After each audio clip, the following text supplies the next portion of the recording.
Why are you funding the opposition?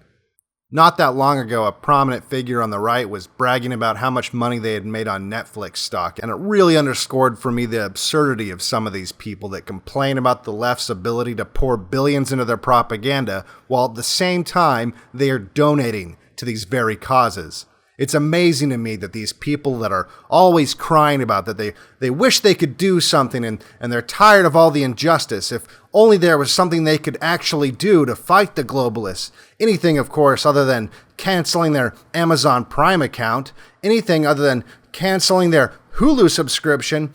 Anything other than being bothered to make their own coffee or changing banks to a local credit union or using cryptocurrency, because let's face it, that would just require too much damn effort. If you're unwilling to spend a few hours to research where your money is going, or to spend a few extra dollars so that you're not funding the globalists who want to enslave you, you aren't just part of the problem, you are the problem personified. You don't really want to fight. You just want to fantasize about being a superhero, LARPing as a freedom fighter or G.I. Joe to pacify your indignation as you shovel your wealth into the gaping maw of the machine that's destroying us.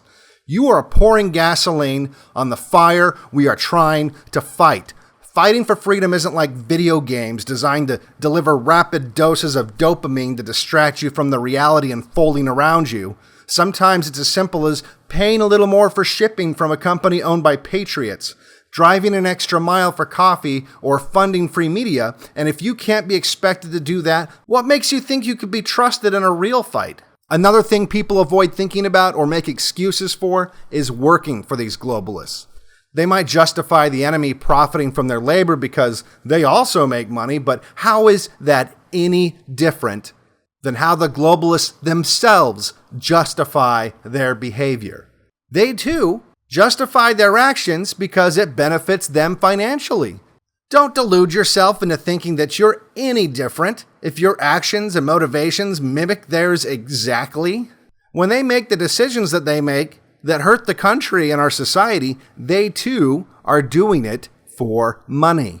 It's difficult to get a man to understand something when his salary depends on him not understanding it. And I understand that changing jobs is easier said than done. But if you work for a company that is actively funding the opposition, and you might have to do some research, see what organizations your company gives money to, and keep in mind that they are extracting that funding from your labor. Atlas Shrugged might have been fiction, but is there any doubt in your mind that generally speaking, the left does not consist of the most productive members of society? If every patriot denied these corporate parasites access to their productivity, the effect it would have would be astonishing.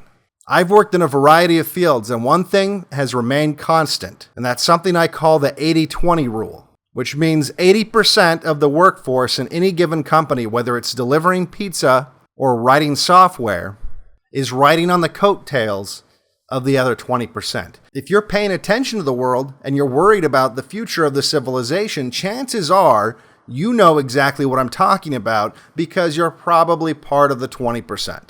If the movers and shakers were to flee these corrupt globalist institutions, they would fail overnight.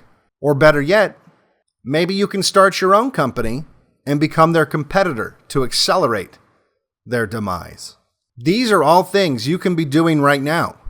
And even if it seems like just a drop in the bucket, you'll at least have the peace of mind knowing that it wasn't your drop that funded corrupt politicians and organizations that actively work against you.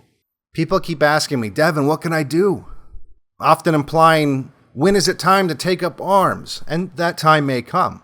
But what makes you think that I'd want you standing next to me on a battlefield if you don't even have the discipline to pay a little extra so that you're not funding the enemy? For BlackPilled, I'm Devin Stack. If you like my content, make sure you like and subscribe. Click the notification bell so you know when new videos are posted. You can support me by going to patreon.com/blackpilled or blackpilled.com/donate, or the crypto addresses down below.